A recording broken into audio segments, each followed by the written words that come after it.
Hello guys! Magandang araw po sa ating lahat. Welcome to this channel at Sin Andre. Ayun, pedicure mode sina Andre at Kuya Maki.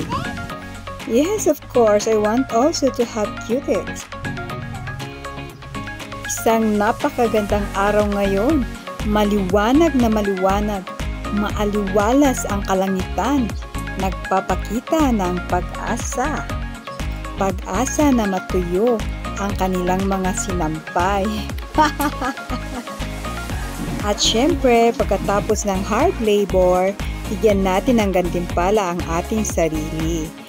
Magmerienda para hindi pumayat. Tabain kaya ngayon ang gusto ng mga lalaki. Char! Ito naman ang mga halaman ni Tita Julie na gusto nang sumuko sa buhay dahil tila sila'y napapabayaan.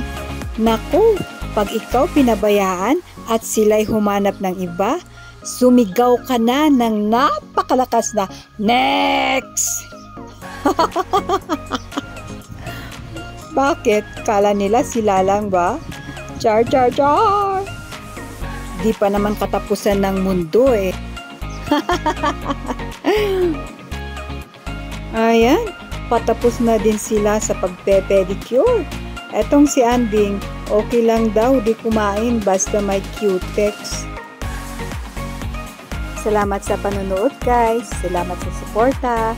At please huwag kalimutan na mag-subscribe, mag-like, comment, and share. Have a wonderful day. Bye!